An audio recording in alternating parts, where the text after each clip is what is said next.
as I leave Jacksonville, I think I prayed for a good 3-4 hours. And I was just like, God, I can't go back to Miami with the way that things were. I want to go back to a new Miami. I need something new. I need you to provide for this next season. And it's as if God had already known that this email was going to come in at that moment. Man, I'm going to cry again. But my advisor messaged me and he was like, hey, we loved what you did at Montage at the camp that had happened. I'm about to step down. No one knows. I'm stepping down from my position as the dean. But before I step down, my goal is going to make sure that you walk on that stage. So don't worry about it. We're going to figure it out. But you can just come back. Come back to Miami. We'll figure out school and everything. He doesn't even know that I'm driving back. Literally, and it's so crazy because I was like, okay, God, like now I'm excited. I'm like, okay, half of my tuition is going to be paid. He's going to try help me out. And then I was like, but God, it's not all of it. Like, I need you to just cover all of it. Like, I can't, like, that's still like a good, like 70, like, I think it was like 50,000 left now. As I'm getting to Miami, I get the last email and he was like, hey, we've been able to gather enough for you to finish this entire semester. We can cover your last semester and this semester, but your first semester might be a bit too difficult for us to cover. So what we're going to do is we're going to put you on a payment plan after you graduate. Whenever you can start, you can start. Whenever you can't, like, it is what it is. But we're just going to make sure you graduate. Wow. Like, as if God had written the story himself. All my tuition is covered in this one drive in 20 hours.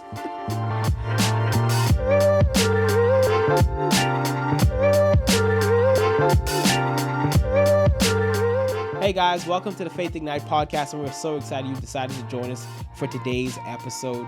Hey, before I introduce our guest, I want to do a few things. Make sure if this podcast is helping you, shaping you, motivating you, encouraging you, hey, that you hit that like button, you hit that subscribe button, you turn the notification bell on so you are aware when new episodes come out. And I know it sounds like a broken record because I say it every episode, but trust me, it helps the organization. It helps us rank higher in the algorithms when people engage and interact with the content that we're putting out there. And hey, if you want to take your faith just one step further, hey, you can follow the link below. It'll take you to our website where you can become a financial partner of this ministry so we can continue to do take these stories of faith around the world to the people that need them. We were actually, I think it was about a couple of weeks ago or months ago, actually, we had a lady that officed in the same building that we are officing out of right now. And she was on her way to the bathroom. And at this point, she's had it in life. She walked past our door. She saw Faith Ignite on the door. And she just happened to Google what it was. And she found one of the episodes of one of the guests that we did a while back. And she said when she listened to that episode, she went in that bathroom and she just lost it. She started crying because in that moment, she was done with life. But the person whoever episode she listened to, she didn't tell me which one it was, but she said whoever episode she listened to gave her enough hope and courage to be able to continue on for the rest of the day. And now obviously she's still alive, but that moment, that opportunity where she was able to listen to something was because of your faithfulness, because of your generosity, because you allow us to do what we've been called to do. Her life was changed in the process. And so if you want to become a partner with us, like I said, hit the link or you can follow the link below. It'll take you to our website and you can become a financial partner of this ministry. And then lastly, if something's going on in your life, drop a comment below. We would love to celebrate what God's doing and engage with you and celebrate God's faithfulness and his glory that's being revealed in your life. And so, hey, after you've done all those things, we truly, truly appreciate it. Okay, and so for today's guest, we had her back on the show probably back in 21, probably sometime. And it's been some time since then, and we were able to finally align our calendars and schedules. We were able to be back in the same place, same city, for one more recording. And so I won't go into too many details, but if you watch the episode, you'll know exactly who this is. But she is a daughter of Mother Africa. Yes. Somehow become so Americanized that I kind of forget. What? Yes, you kind of have that thing. A little bit, maybe, yes. And she has been a great friend to my wife and I. We went to the same college, Oral Roberts University. And when we were, I think she was a freshman, I believe I was a sophomore. Her and I both came up with this agreement, this deal. You have not reached $1 million yet. There's no way. You don't know that yet. You don't know what's in my bank account. I know. There's no way. What's in your wallet? You have no idea what's in my wallet. Sounds like a State Farm ad, but I know you don't know. Is this the podcast where you tell me? Is this an ambush? We will get into that. We will get into that here in the episode. But love that. Ladies and gentlemen, without further ado, please help me welcome and I still can't. I know I can pronounce the last name, Mrs. Charmaine Mukurazhizha. Yeah. There you go. Mrs. Not yet, but soon. What did I say, Miss? Oh, you said I Mrs. said Mrs. Miss. Yes. MS. Dot. Still, yeah, waiting Missing for him the R. wherever he is. Yes. We're missing out. What if God tells you to be celibate? Honestly, I would not be surprised with the trajectory that my life is going.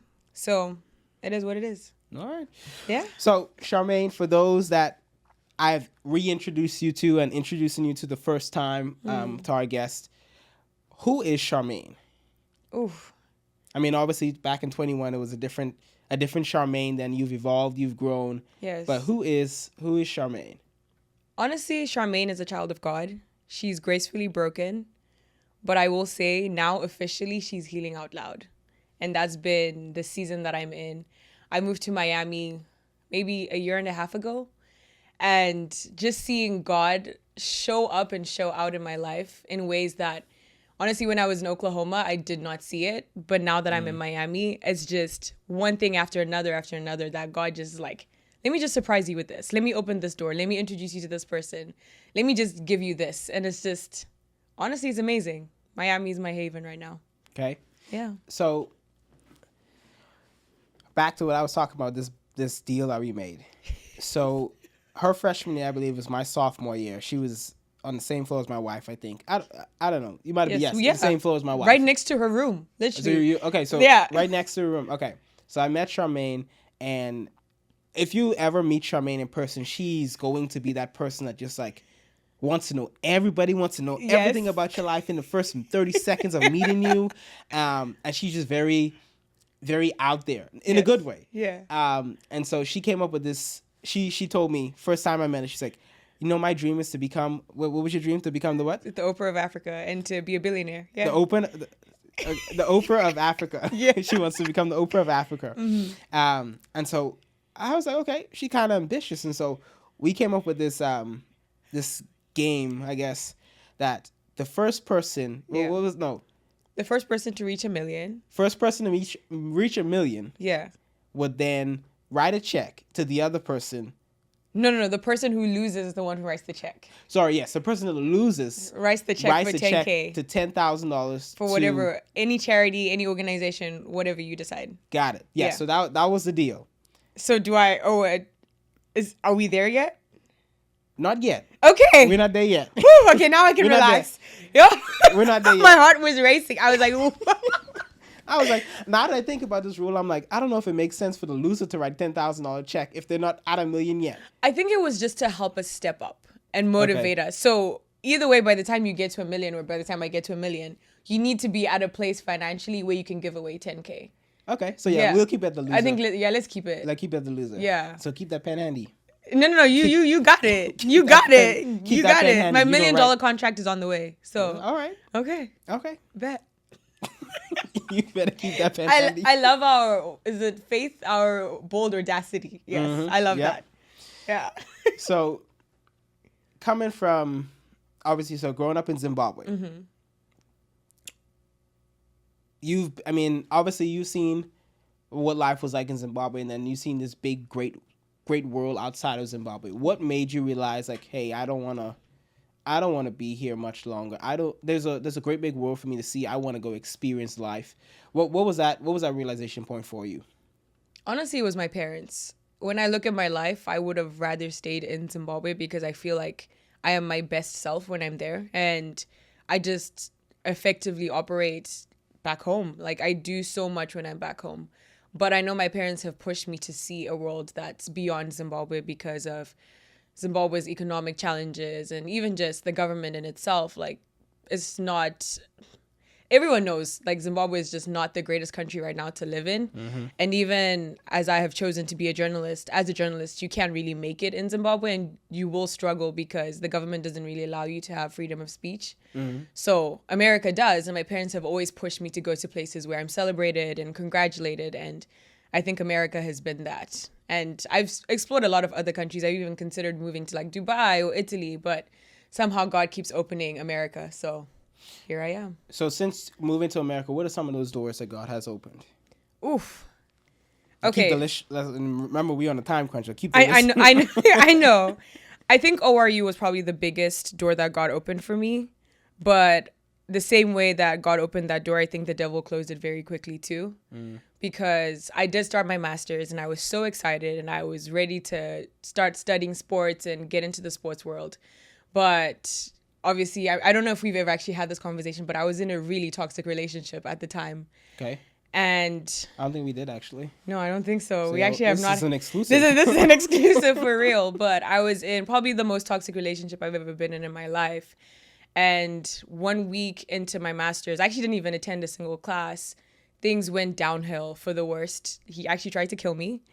And like physically, yeah. He came into my apartment. He started destroying everything. He ripped my door at its hinges. He started throwing stuff at me. He choked me. And honestly, probably the scariest day of my life. I genuinely thought I was going to die that day. Wow. But honestly, when I think about how I got out of that situation, it can only be God, because he literally is holding my throat. And I think for some reason, I yelled and I screamed and he just snapped out of it as if like he was in a trance. And then all of a sudden he wasn't. And then a lot of stuff happened after that, but he ended up leaving. The police were involved, restraining order, all those things, like the whole 9 yards. But when I look back at that moment specifically, like I know God was there and he saved my life. And then eventually I ended up going to Philadelphia to my family, and they started picking up the pieces of what was left of my life. They came to Tulsa, packed up my apartment, put everything in storage. Weirdly enough, it's still in storage to this day. I ended up moving back to Zimbabwe for 2 years, quietly, without even telling anyone. And yeah, I just started going to therapy every week. Like my parents were in therapy with me, walking with me in this journey of, honestly, on the other side of a very toxic relationship, how can we help us, like our daughter, heal? So honestly, yeah, just America was my blessing, but it was my curse at the time too. And then God opened University of Miami in such a miraculous way. To this day, it still does not make sense to me, because even in that season when I hadn't eaten for 2 weeks, I was struggling to sleep. You just broke, or you just No. I really was like, I was so depressed I couldn't eat. It doesn't mean like you didn't have the money to buy food. No. Okay. My mom flew down to help me with everything, and then she eventually flew back to Zimbabwe with me. But because of how much trauma I had gone through, I struggled to eat. I couldn't sleep. I was so scared for my life, and it got to a point where he had slashed my tires whilst my sister was driving. And now it was her life that I was afraid for. So like now I'm like afraid for myself, but I'm afraid for my family too. And I think the only sane response to that whole situation was to leave. I did voice my complaints to ORU and nothing happened. And I was very disappointed and I was filled with so much hurt and shame and betrayal in that moment that honestly, everything to do with America, I didn't want anything to do with it. And then one of my cousins, she lives in Boston now, but she lived in Florida at the time. And she was like, I don't want you to leave America being so upset because you only experienced Tulsa. And I understand that you have your community in Tulsa and you have your family, but there's so much more to America than Tulsa. So she was like, just come to Florida for 2 weeks. Just give me 2 weeks. You can even just stay in bed the whole time. You don't have to go anywhere. And I think God was using her in that moment. I'm about to cry because, wow. But I flew to Florida. I ended up, right before I flew to Florida, actually, I was in Dallas for a conference. And I met this girl named Manushka Charles. If you look her up, she's a phenomenal evangelist in Florida. And she invited me to VU Church. And I went there as her VIP. And when I look back at like everything that was just happening, she introduces me to one person who introduced me to another person who ended up getting me into the University of Miami, where I was the only Black student in my entire like graduate program. And just God opening doors for me to be able to interview like athletic directors and NFL like players and basketball players. I knew nothing about some of the sports that I was covering when I was at but somehow God was placing me in those rooms. And when I look back at it, I had to go through everything that happened before for me to get to there, which is insane. But thank you so much for your support in Faith Ignite. And I just want to challenge and encourage you just to take your support just a little bit further. In order for us to reach the mission and vision that God has called us to as a ministry, we realize we need help. We realize we need support. And this is why we realize we need you. In order for us to take these messages of faith around the world, it's going to require partnership from people all over. And so we're going to ask if you feel led to go and partner with us, go ahead and follow the link that's linked down below, and it'll take you to our website, and you can be able to partner with us there. But just know that when you partner with us, you are helping us to take these stories of faith around the world. People, by listening to these stories, people will know that God is real. People will know that God is true. People will know that God is alive and well, and he's doing things in the life of his children. And those stories deserve to be heard. And so thank you so much in advance for helping us to take these stories of faith around the world to the people that need them. We love you guys. Okay, that's a lot to unpack. Yeah. So you said we're getting deep, so that's as deep as we're gonna get. So let me rewind that reel back a little bit. So back to the relationship thing. Yeah. So was the decision to be in this relationship? This was your choice. Yeah. It was your choice to be in this relationship. Obviously, I mean, at first, I don't know if you saw the signs or anything, like the warnings, the red flags, but you chose to be in that relationship. Yeah. Not saying that the outcome was your fault, but yeah. You chose to be in that relationship. And I look at it like this, where sometimes as children of God, like we know God has a plan for us, but we decide to, man, the grass look green on the other side, you know? And we decide to, deviate a little bit and go see what the grass is like on that side. And we end up a mess when we come back, like, God, you know what? I shouldn't take that left turn when you told me not to, but I still did it anyway, and now this is the result. Yeah. But like in that situation where like you were in that relationship, like what was going through your mind? Like, I don't know if you saw red flags or things ahead of time. Like, what was going through your mind? What was your thought process? Like, did God open up a door and it's like, hey, Charmaine, I need you to get out, but you just decided not to? Like, what was that process like for you? Honestly, it's scary to look back at younger Charmaine, because when I actually look back at it, I was very sheltered growing up. My parents did a great job. Don't get me wrong. They did a great job in raising me and taking care of me and making sure they provided for everything. But I don't think that prepared me enough for the real world and for real relationships and real communication. Yeah. And even just to see the signs of, oh, this is a red flag, leave. And when I look at my parents' relationship, honestly, it's almost so close to perfection, it doesn't even feel real, because my mom loves my dad, without a doubt. My dad loves my mom, without a doubt. I've never seen them shout at each other. I've never seen them cheat on each other. I've never even felt like, oh, there's something wrong in their relationship. Yeah. And it's a blessing, don't get me wrong, because I love them and I love that. And I really hope to have that one day. But I think it was really hard for me to then step into a relationship where I'd never seen anyone make mistakes. And now I'm faced with someone who makes mistakes all the time. And what does that look like? Do I just continue to forgive them? Do I hold on? Do I make sure that I just cover up and pretend like, oh, everything's okay? Because honestly, my parents' relationship looks great to everyone else too. Yeah. So let's just keep up appearances and let's just walk like nothing's wrong. But even though I'm dying inside and I can genuinely feel it, and even when I'm praying, I even remember, like, I started praying to God that, because I knew he was cheating on me multiple times. And I started getting to a point where I would pray, like, God, I pray that, like, he just stops or he just starts to love me. And I'm like, this is not a prayer anyone should be praying. Like, I look back at even all those moments and I'm like, it got to a point where it wasn't healthy. But I think God knew that I had to get away from the relationship, because there was no way I was ever going to see that when I was still holding on to him. Yeah. So you just mentioned something again. Yeah. So you knew he was cheating on you. Yeah. And I'm picking at this because I know there's people that are in relationships where they're not supposed to be. Like, God's calling them to something greater. God's calling them to build their faith in him, trust in him. But instead, they can't get away from that thing that's holding them back. And so, like, in this case, like, you knew he was cheating on you. Yeah. Like, how did you? I mean, that does something to you, like, self-esteem wise. Like, oh, absolutely. It destroys you. So what do you tell that person where you know, hey, you're holding on to this thing. Yeah. You're trying to love this thing that doesn't love you back. What do you tell that person that's on the other end of this camera that, like, hey, there's better out there for you. God has better for you versus what you're settling for. I think the biggest lesson that I'm learning, and it sucks that I feel like I'm still learning it right now, is that delayed obedience is still disobedience.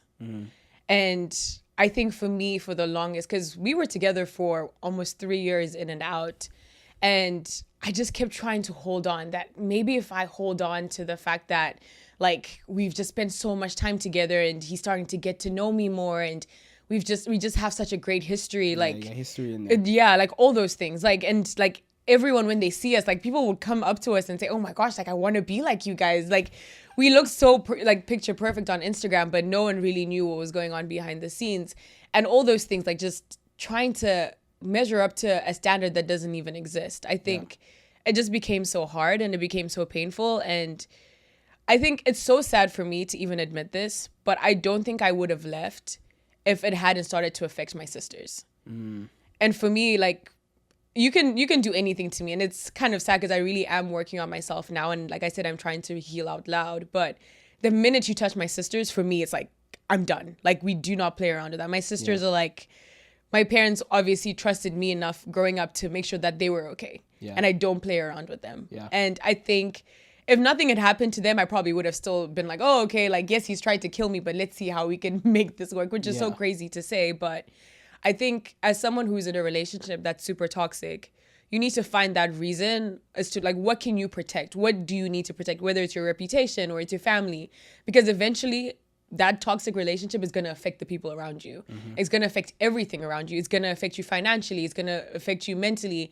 I know a lot of people, especially right now, and we don't talk about it, like suicide was one thing that I was even considering, because I was like, no one knows what I'm going through and no one's going to understand and no one's even going to believe me. So I'd rather just not be here at all. And even just having those conversations with myself, you don't want to get to a point where someone else has so much power over you that you don't even want to be here. So if you are in a toxic relationship, my biggest advice is let go. Like, genuinely, like, fully let go. I did break up with him a lot of times, and I always had, like, he always knew that one thing that I needed at that moment just so that I could come back. And the devil knows, like, that's what the devil does. He knows that one thing, like, for instance, like you were saying, you weren't eating. Like, I know we're joking out, like, about it, but I'm a big foodie. And he always knew, like, let's just say on Fridays, I'll probably have, like, dinner with my girls. And then he'd be like, oh, let me bring you food, or just things to get back into my life. And whoever that toxic person is, they know your habits. They know your patterns now. So be careful of that. They're not doing it because they've genuinely changed. They're just doing it because they want to get you back, just so that, you can't let go of them. Yeah. And that's so interesting, the correlation between that and how Satan works. Like, it's just like he gives you this thing to try to entice you to come back. When you try to leave, he try to entice you to come right back. Like, you may leave for a couple of days, but you just give it some time. Just give it right back. Be right back where you were at. True. Man. So from there, graduated, started your master's, and then now left. Let me make sure I get the timeline right. So left ORU, went back to Zimbabwe for 2 years, then came back to the U.S., to Florida. A year and a half ago. So that's in August. Not last year, the year before. So that's 2023, August. Okay. And so back, so now you're set in place in Florida. So from up to that point, when you reached Florida, and from obviously way back when. When was your faith real at that point? You know, people can grow up on their own. They can trust their parents. You can ride someone's faith for a little bit. When you first get saved, that kind of stuff. But when was faith real for you? Because I mean, obviously you've been through some things, and like you have to have that relationship with God for yourself. But when was that? When did that become real to you? Honestly speaking, I wanted to walk away from God altogether. When I look back at my time in Zim, I didn't want anything to do with God or the church or to serve, because I was like, how can a God that loves me so dearly know that I was going to go through that and still allow me to be in a situation like that? And for some reason, I don't know why, I just kept blaming God for what I had been through. And I really struggled to even like walk into a church and not feel the shame and not feel the guilt of, I'd lied to people for years, just trying to cover up for the person that I was with. I was lying about the things he had done to me. I was lying when I was covering up the bruises and putting on makeup. I was lying constantly just to save face. And now I have to go into a church where God says, come as you are. And honestly, I don't even know who I am anymore. I'm like, who is Charmaine? Like, can I even walk into a church after everything that I've been through? Like, will God still love me? Like, what does that even look like? So when I look at even just being in Miami, one, it was the first place that I actually genuinely felt safe. And I will never forget that. I will never forget that after the 2 weeks of not sleeping, of going through the court system and being in Tulsa and having to go to Philly because my family just were so worried about what would happen to me, that when I got to Miami and my cousin had invited me on a whim, I don't even think she knew what she was doing. I genuinely closed my eyes and I slept. I think I slept for 14 hours that day. And then I woke up, I had a meal, and I went back to sleep because I had not slept in so long. And even just feeling safe in that place, not like God is so funny because literally a year and a half later, he would move me to that place. And now I live there, and now I live in Florida. Just knowing that Miami is my haven and that God has even opened the doors to the community that I have right now. God became real to me when I genuinely fully committed to going to VU, which is the church that I go to right now. Yeah. Yeah. Yeah. Hey, and it's so interesting, like you talked about, like, and I've heard people talk about, like, yeah, when things happen, they blame God, like, God, this is, like, why would you let such a thing happen to me? And it's, I mean, and I am not, my ways are not God's ways, my thoughts are not his thoughts, but I understand that we, as people, we have our own free will, we have our own free choice, and my mentor explains it this way. He said, you can't force somebody to do something they don't want to do. He said that's witchcraft because you're trying to control them. Yeah. God doesn't control people. True. He lets you do what you're going to do. Just like the children of Israel. He said, I will be your king. You will be my people. And what did the children of Israel say? No. We want a king like that. What, like the other folks. We want a king just like them. No, this ain't what you want. Trust me, you don't want it. This ain't what you want. And they kept saying, we want a king like the other folks. God said, you know what? I'm not going to control you. That's what you want. That's what you're going to get. Pick Saul. Yeah. But he said, this is what he's going to do. He's going to charge you taxes. Yeah. It's going to be oppressive to you. Yeah. But he said, I had a better way, but you chose to do it this way. So that's what you want. That's what you're going to get. And I've realized God has a pattern of that. When if you ask, my mentor also says this, if you ask God long enough, when he tells you no once, if you ask him long enough, God, can I do this? God, can I do this? God, can I do this? You know what he's going to say? He can say, yeah, go ahead. Go ahead. But you'll find for yourself, Exactly. And so I realized we as humans have this nature where we want to do what we want to do, and we don't want to save ourselves the time, the effort, the energy to hurt and just listen to God the first time. But we want to do it our way. And I realized that people, like in this life, in this Christian life, in this walk with Christ, we have that tendency where we want to do our way versus doing what God says the first time. It saves so much time in the back end. True. Saves so much time on the back end. Yeah. So now at this point, you're in Miami. You're in Miami at this point now. Yeah. So I remember briefly, we talked about this probably a couple weeks ago, maybe a couple months ago. But you'd mentioned to me that there was a door that had opened up at while you were at University of Miami financially, where you was like, there's no way you could have done this, that God had done this. So it's been a minute, so you got to catch me up on that. I can. Okay, so moving to Miami was crazy because it honestly was an argument that I had with my parents. They were like, you're wasting your potential in Zimbabwe. Like, what are you doing? At this point, I was working for my mom. And I honestly was enjoying my life. I had a great community. I had great friends. I was going out a lot. I'm not going to lie to you. But I wasn't, like, doing bad things when I went out. Like, I would usually just go, like, hang out at house parties with my friends, and in Zim, house parties are very different to house parties in America. So let me just clarify, like very different. Like house parties are more chilled. You guys are just talking. Like you're literally catching up on like conversations you haven't had because playing you haven't cards kind of thing. Yeah, game nights, like all that. So it's very relaxed. It's not like, because I've seen house parties here and I'm like, I think it's time to head home. Yeah. But I think my parents were just seeing that I was wasting years away just in the name of healing and saying, yes, I am healing, but there's so much that I could have been doing. Yeah. And it's so crazy because they convinced me to go back to school. And their one condition that, like, when everything was happening with the relationship, they were like, you have to apply to grad school because you need to have a way to go back. Okay. So before I left the US, in the midst of all the craziness, my parents are like, you're not coming home until you've applied. Okay. So I applied to a random school. I got in San Francisco. There's a liberal arts university, and I was gonna go, but they were asking for too much. That was one. Two, when I went to Florida, I actually got in touch with University of Miami, one of the advisors there. Phenomenal man. His name is Trevor Green. He started emailing me a lot, and he was like, send me your portfolio. And he's like, we actually really want you. We think we've seen a lot like of you, like at ORU and all the things that you've done. And I think UM would be a great fit for you. Me just saying, oh yeah, just for my parents, I was like, let me just apply there too. So I apply, and eventually I get in, but I didn't want to come back to America. So I've already gotten into these two amazing schools. Okay. And my parents are like, it's time, dude. Like, we told you to apply, like, go back. Yeah. And I'm like, oh, but I haven't gotten into school. Like, I don't want. And Trevor is literally emailing consistently. And I had forgotten that I had CC'd my mom in one of the emails. And my mom sees that I got into UM. And long story short, they ended up convincing me that you have to go to Miami. Yeah. Like, this is a great opportunity. You don't want to miss it. Just go. My dad had already said, I'll pay for your school. I've got you. Like, just go. Yeah. So I get everything done. I get my visa. I get my I-20. Then it's literally time for me to leave. And let's just say my passport went missing. And at the embassy. So they have this whole new system that you have to ship your passports through FedEx to the embassy, and then they'll give it back to you. Between FedEx and the embassy, no one knew where my passport was. And then I was like, oh, see, that's God. That's a sign. I'm not going to America. I might as well just stay. And Trevor is now telling me, no, come next year. It's okay. We'll just like defer your enrollment and then you can come next year.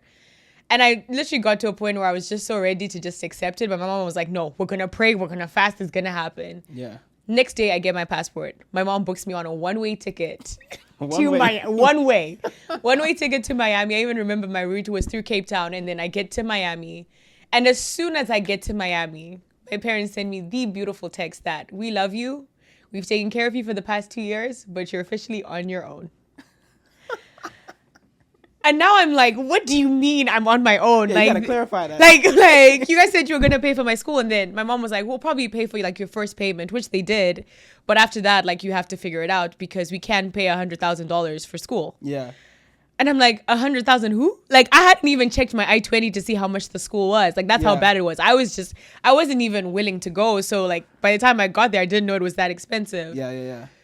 Anyway, first week at I fall in love with the degree. I fall in love with the classes. I fall in love with everything. There is an audition for a show. I'm like, I'm just going to sign up. I get the show. I'm now interviewing all the athletes on campus. Like, doors are just opening left, right, and center. But I have to pay tuition. And I don't have the money for tuition. So I'm like, God, like, you're just going to have to perform the biggest miracle because I don't know where $100,000 is going to come from. Yeah. I reached out to my advisor. A lot of things were happening in Zim at the time, so it actually was very strategic that I had told them that, like, my family's funds, they were seized at the time, so it kind of was just convenient that I could just tell my advisor, hey, like, our government has seized finances, like, things are just not working out for my family, so I need as much tuition money as I can get. And my advisor reaches out and he's like, okay, let's see what we can do. The first semester goes by. I hear nothing. Second semester goes by. I hear nothing. And as an international student, when you haven't paid for 2 semesters and that summer rolls up, you know they're getting ready to kick you out. Mm-hmm. Summer comes, and this one day, I had a horrible roommate. I was living in, like, this apartment where you just rent a room because it's cheaper, and that's honestly all I could afford. Mm-hmm. I honestly really could not even afford it because I didn't even have money. I hadn't even paid the rent, but my landlord was just so horrible at the time that he hadn't even noticed that I hadn't paid my rent, which we won't get into that. That's also another story for another day. But let's just say I was going through it. Like, I had nothing. I was literally running on E. Like, I had enough money just to get by because I was picking up babysitting shifts. Okay. Because that's what I was good at. I was good at babysitting kids, and I knew all the coaches, and I was making all these good relationships. But it wasn't enough to pay Miami's $2,000 rent when you move, or the gas prices in Miami are crazy. It's like $5 a gallon sometimes. That sounds about right. So I remember this one day, the summer is right around the corner. I don't know what's going to happen. And I just felt like God was telling me, pack up your things. It's time to leave. And I'm like, what do you mean? And my roommate had stressed me out so much. I literally was like, God, like, where am I going? The next day, we had a huge fight with my roommate. And then God was like, the same thing. Pack up your bags. It's time to go. I packed up everything that I could, and I filled it in my car. What I couldn't, I threw it away. And I left. I still had 3 months on my lease. Where'd you go? I drove to Tulsa to stay with my sister for the rest of the summer, which is so insane because as soon as I got here, I think I was only in Tulsa for about a week. And then I got into one of the scariest car accidents I've ever been in. And now I know in that moment, God wanted me to slow down. The pace in Miami is just ridiculous. I'm constantly on the go and I don't sleep, and it's just unhealthy. But even when that accident happened, I stayed in bed for 2 weeks. Like, I wasn't injured. I just was really scared about everything that had happened. And then I get my car fixed by God's good graces. Friends started coming together and helping me pay for the damages that had happened to the car. And in a miraculous way, I got to fix the hood, and I got like someone who would tie up the pieces of the front of the car. It wasn't as bad. It was bad, but it wasn't that bad. So I got an African mechanic who fixed the front of my car and fixed as much as he could. Then I got an email that honestly changed my life from the Marlins, and they were looking for a freelance videographer. Okay. They were like, "Can you come to Miami next week? We need you. I think you'd be great fit for this team." And I flew to Miami. I left my car because obviously I wasn't going to be able to drive it all the way back. I get to Miami. I had another friend who lived in Miami, and I just asked, "Hey, can I just crash on your couch?" They're like, "Yeah, sure. My little brother isn't here. Just take his entire room. You've got it." Okay. So I ended up staying in that room, and it's so crazy because God knows exactly what you need when you need it, because I ended up working for the Marlins for 1 month, and I made more money in that 1 month than I've ever made with any job that I've ever had. That's one. Two, now I can pay all the rent that I haven't paid with that 1 month salary. Wow. So I paid it. And then I'm now thinking, oh my gosh, like now life is going. God is now like providing. I'm now in Miami and everything is working out. And then the Marlins send me an email. "Hey, it's been great working with you, but we've actually hired someone else as a full-time for your position. So we don't need you anymore. Thank you." In an email. In an email. I was shattered. Long story short, I ended up flying back to Tulsa because everything was still here. Mm-hmm. And I was just like, okay, God, like I went to Miami for a month. What now? Then my advisor emails me again. And he was like, "Hey, like there's this program where we have a summer camp for a week and a half. Do you want to come? You can make $4,000 out of it. Okay. It might just be enough to like at least chip away at your, it's not 100K, but it's 4,000 in a week and a half." And I was like, okay, bet, I'll do it. So I flew back to Miami again. I did the program. And then I came back to Tulsa. And now I'm like, okay, God, like this is ridiculous. Like I love the fact that I keep going back to Miami. So I know you haven't closed the door to Miami. But the fact that I have to keep coming back and forth to Tulsa, like what am I doing here? Yeah. And it's so crazy because even in that moment, I felt like God was like, pack up your things, it's time to go. So I filled up my car and I packed everything. I just didn't know where I was going. My family came to visit, so I went to DC just to see them for a little bit, and I was there for a week. And in that week, I just remember like I invited one of my mentors, and she lives there. She's a reporter. Okay. And she came for dinner with my family, and she was like, "Are you going to the convention?" And I'm like, "What convention?" And she's like, "National Association of Black Journalists." And I'm like, "Oh yeah, I completely forgot that was happening." Obviously life was happening, so I really had lost sight of the conference altogether. And she's like, "Yeah, it's next week. If you can get a ticket, you should go. I really think you need to be there." And then I just felt like God was like, "Yeah, you need to be there." Spend some of that $4,000. So I flew back to Tulsa, got into my car, drove to Chicago with that $4,000. I used it for gas. Okay. Went to Chicago. I parked my car filled with stuff right next to my mom had a friend who lives in Chicago. Phenomenal woman. She's a CEO at this really big company. I stayed with her for the whole time the conference was happening, which is also a God thing because she lived walking distance to the conference, which does not even make sense. No. Like, I couldn't be driving my car the way that it was, filled with all my stuff after it's been in an accident and it's falling apart to a conference every day. And now I'm walking back and forth and I'm living in this luxury apartment in downtown Chicago. I have the view of the water. And I really started praying when I was there and I was like, God, this is the life that I want. And I don't want to go back to Miami and have to struggle and have to borrow and have to lack anything because the last year, yes, it's been great. And yes, doors have been opening, but I'm so broke. I have nothing. Like I'm literally running on E. And it's so crazy because as I leave Chicago, I just started driving back to Miami. I didn't want to go back to Tulsa. I didn't feel like it was time to go back to Tulsa anymore. Yeah. And as I'm driving to Chicago, I even remember from Chicago to Miami, I even remember as I got to Jacksonville, it just started raining out of nowhere. And then I called my parents and I'm like, I can't see anything. And trust me to not know that there's a whole hurricane coming in to Florida as I'm driving. And I'm that little African who's driving a broken car in a storm from Chicago to Miami. And then I just called my parents and I was like, I don't know what I'm going back to. I don't know if UM is going to say you can stay. I don't even know what my visa status is right now. Like, I don't know where I stand with the school. Yeah. But I need you to pray. As I leave Jacksonville, I think I prayed for a good 3-4 hours. And I was just like, God, I can't go back to Miami with the way that things were. I want to go back to a new Miami. I need something new. I need you to provide for this next season. And it's as if God had already known that this email was going to come in at that moment. Man, I'm going to cry again. But my advisor messaged me and he was like, hey, we loved what you did at Montage at the camp that had happened. I'm about to step down. No one knows. I'm stepping down from my position as the dean. But before I step down, my goal is going to make sure that you walk on that stage. So don't worry about it. We're going to figure it out. But you can just come back. Come back to Miami. We'll figure out school and everything. He doesn't even know that I'm driving back. Literally, and it's so crazy because I was like, okay, God, like now I'm excited. I'm like, okay, half of my tuition is going to be paid. He's going to try to help me out. And then I was like, but God, it's not all of it. Like, I need you to just cover all of it. Like, I can't, like, that's still like a good, like 70, like, I think it was like 50,000 left now.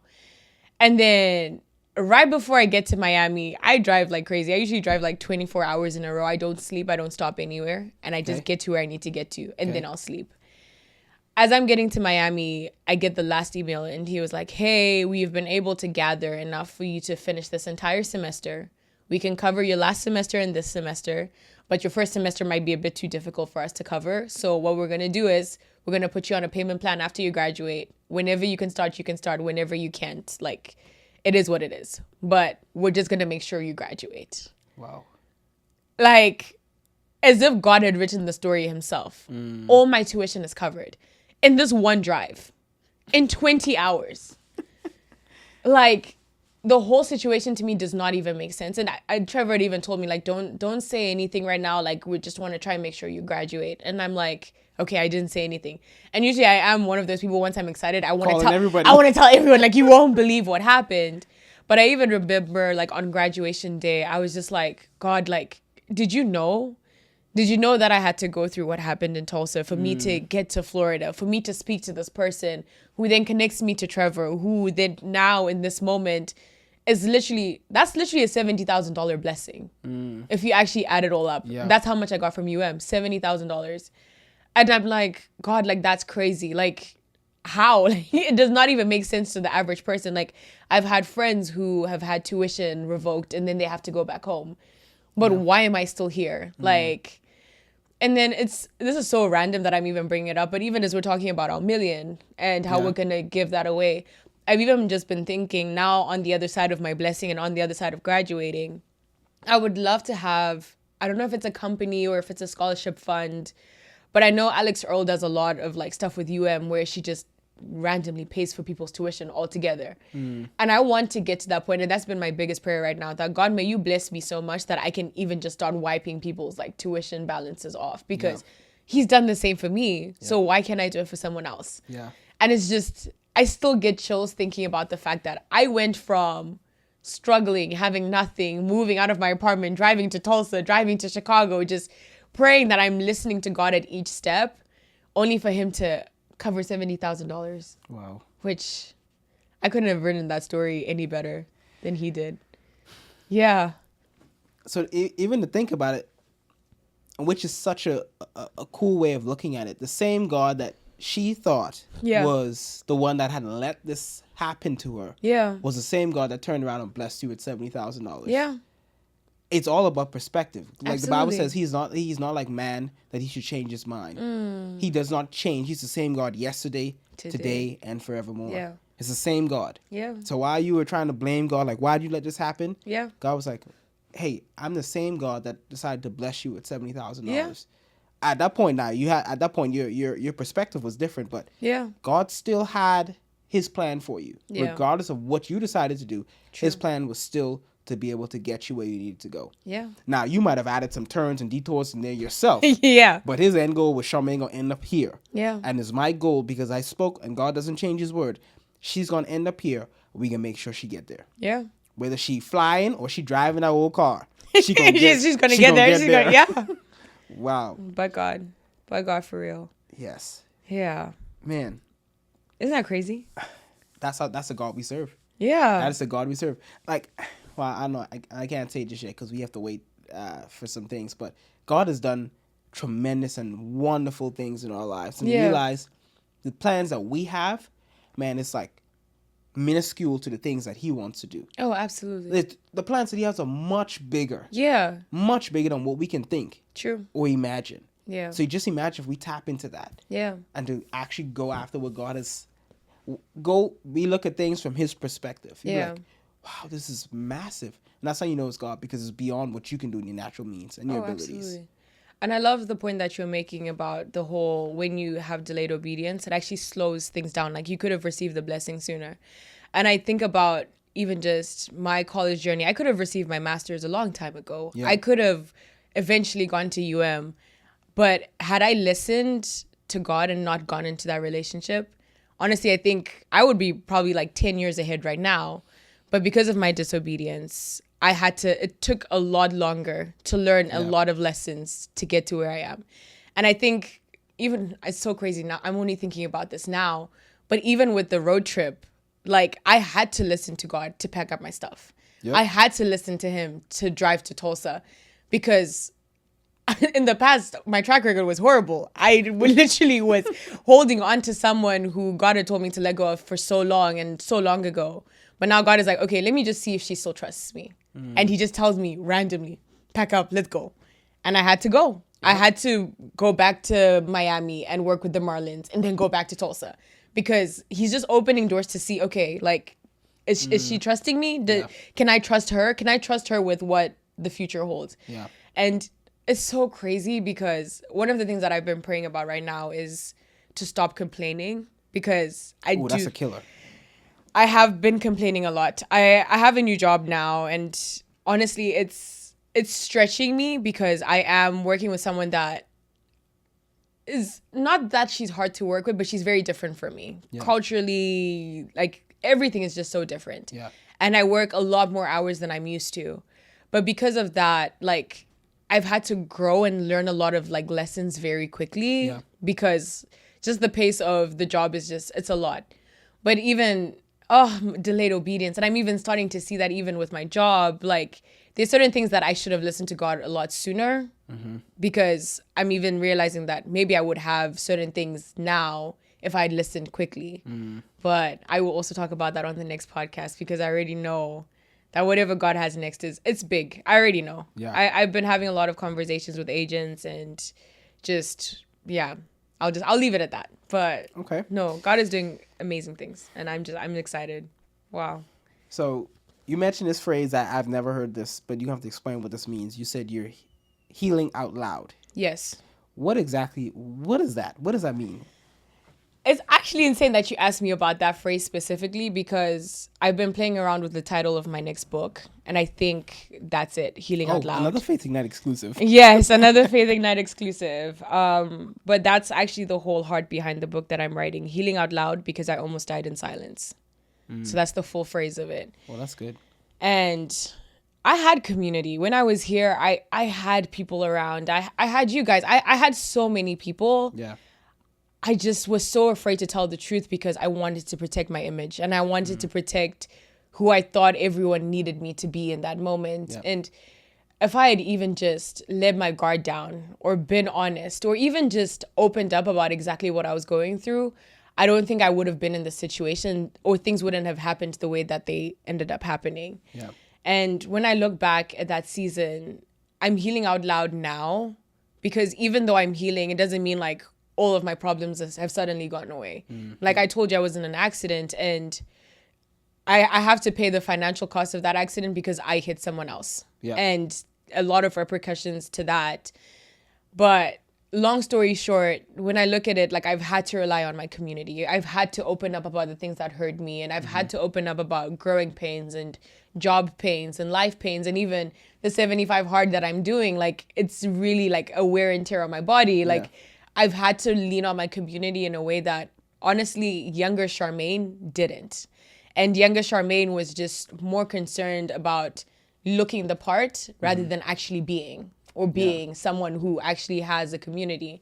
So I say I'm healing out loud because now, older Charmaine, I will never keep quiet at the cost of someone else's life. I never. Like, I never want to be that person. If I can share my story and at least one person listens, I don't even care if everyone's going to disagree with me. I watched this movie a few days ago, Sinners, which is like the big buzz right now. Like Yep, everyone's I've heard of talking that about one. it. But I have a very unpopular take with it because I don't believe as Christians we need to watch it. And I watched it and I hadn't watched the trailer when I watched it. And that's also another thing that I've had to stop doing, where I walk into situations with ignorance and walk into situations blindly. And then And there's a Bible verse that talks about that. I know there definitely is a Bible verse that talks about that. But Hosea, if you're looking for it. I have to do better about walking into relationships blindly or walking into any situation blindly. But I say all that to say that I won't keep quiet just because, I have to keep up appearance. Oh, because Michael B. Jordan is in that movie and you're disrespecting the movie. No, if there's a movie that's celebrating witchcraft, I'm not going to sit and keep quiet and tell Christians, go watch it, go enjoy it. Yeah. Like, yes, as Christians, we know what sin is. Yeah. We don't need to sit and watch it for 3 hours to tap into sex and witchcraft and vampires and all these things. And people have so many different opinions when it comes to that movie specifically. But I say all that to say, I don't want to be the person who I get to heaven and God is like, but you had a chance to speak to them. Your story could have saved her life. Yeah. But I sat there and I kept quiet. Yeah. So, yeah, that's healing out loud. That's good. Whenever that book decides to come out, I would love a copy of that. I would love to read that. Okay. I got because you. I want to, obviously you'll go probably more in detail there, but Yeah. So Charmaine, one way we always like to end every episode, if you were to look back at what you've been through, what you've experienced, how life has changed and how you've grown and changed and everything, what would you tell either your younger self or someone that's on the other end of that camera that's watching or listening to this podcast that, hey, maybe this is a turning point in their life that you have an opportunity, like you said, you're not going to be silent, you're going to tell them. What would be that one thing that you would tell them? Honestly, what I would tell my younger self is just be and allow yourself to be around the right people. And when you get to a point where things are hard, communicate, express, speak. Don't sit in silence. Don't suffer in silence. Like, I know as Christians, we try to create this image of, we have to be good and we have to be okay. But no one on this planet has to go through anything alone. And I don't encourage it. I have lost a lot of friends this year to suicide, to drugs, to even just reckless car accidents. And I know they were going through so much hurt that I don't want anyone else to ever go through that. So to my younger self, I'm sorry you had to go through so much pain, but you are loved, you are cared for, and lean on your community. Charmaine, ladies and gentlemen, it's always a pleasure when you come in and we get to sit down and have a good conversation. And it's such a blessing to see what God has done in your life. Thank you. The good, the bad, and the ugly. Yeah. God has still been there. He's still been faithful, and he's shown himself strong. Absolutely. And so it's always a blessing when we can sit and we can recount like what God has done, what you've done, your decisions, but how God has shown himself to be even greater than your decisions, your mistakes, your mishaps, and allowing to know that we have a God that won't condemn us for what we've done. The Bible says we are the righteousness of Christ. So there's nothing you can do right now to be more righteous than you were when you made your mistake. There's nothing you can do. You are loved now. You are righteous now. The Bible says you are the righteousness of Christ, and you can be exactly, and you can come before God boldly because you know that. Yeah. And so it's just a blessing to see how God has used all of that. I love that. Used all of it, and he turned it around for good. Yeah. When Satan thought he had won, he thought like, he thought he had me that day, and I know he does. Like, I know he was so excited. He was like, now she'll never be able to speak. Now she'll never be able to like tell her side of the story. Now she'll never be able to do anything. Yeah. But God had the final say. Yep. Look at God. Look at God. Yeah. Well, ladies and gentlemen, we're going to have to wrap this episode up. But like I said in the beginning, hey, if this episode is helping you, shaping you, motivating you, encouraging you, or any of the other episodes, hit that like button.